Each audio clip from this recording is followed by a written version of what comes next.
இன்று அதிகாலையில் நாம் பரிசுத்தரின் வார்த்தையை நாம் தியானிக்க இருக்கிறோம்.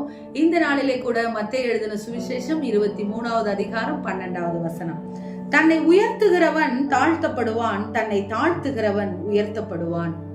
ஆம் தேவஜனமே, நம்மை நாமே உயர்த்தி கொள்ளாதபடிக்கு தேவன் நம்மை உயர்த்தும்படியாக நாம் என்ன செய்ய வேண்டும்? காத்திருக்க வேண்டும். பரிசேயன் தேவ சமூகத்திலே போய் பிறனை தாழ்த்தி தன்னை உயர்த்தி தன்னிடத்தில் இருக்கிற நல்ல காரியங்களை தன்னை படைத்த தேவனுக்கு சொல்லுகிறதை பார்க்கிறோம். எப்படிப்பட்ட ஒரு தீமையான காரியம் என்று சொல்லி இதை யோசித்து பாருங்கள். நம்மை படைத்த தேவன் அவர். சிறுவயது முதலே எல்லாவற்றையும் நான் அனுசரித்து வந்தேன், எல்லா கட்டளைகளையும் கீழ்ப்படிந்தேன் என்று சொன்ன ஐஸ்வர்யமான இடத்திலே கர்த்தர் சொல்லுகிறார், உனக்கு உண்டானவைகள் எல்லாம் விற்று தரித்திரருக்கு கொடு என்று சொல்லும் பொழுது அவன் துக்கத்தோடு திரும்பி போனதை பார்க்கிறோம்.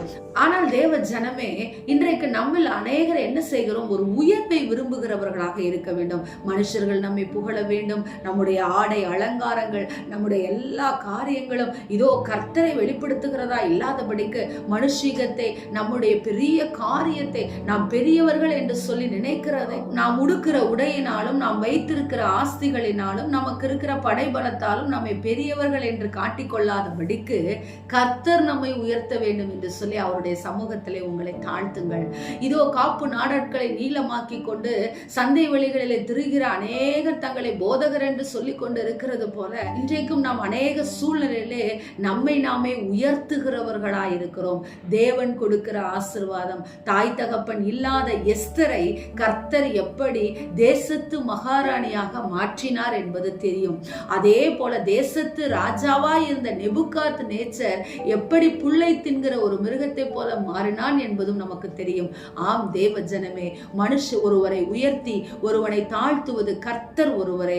எனவே உங்களை நீங்களே உயர்த்தி கொள்ளாதபடிக்கு உங்களை நீங்கள் தேவ சமூகத்தில் தாழ்த்தி பிறருக்கு முன்பாக உங்களுடைய குணங்கள் உயர்ந்த குணங்களாய் வெளிப்படும்படியாக நடந்து கொள்ளுங்கள். நிச்சயம் கர்த்தர் உங்களை உயர்த்துவார். ஆமென். ஸ்தோத்திரம். எங்களை நேசிக்கிற எங்கள் நல்ல தகப்பனே, இந்த நாளிலே நாங்கள் கேட்ட வார்த்தையின் பிரகாரமாக எங்களை நாங்களே உயர்த்தி கொள்ளாதபடிக்கு உங்க நாமத்தை நாங்கள் உயர்த்துகிறவர்களாய் இருக்க எங்களுக்கு கிருபை கொடுக்கும்படியாக நாங்கள் ஜெபிக்கிறோம். நல்ல பிதாவே, ஆமென். Praise the Lord. ஹல்லேலூயா.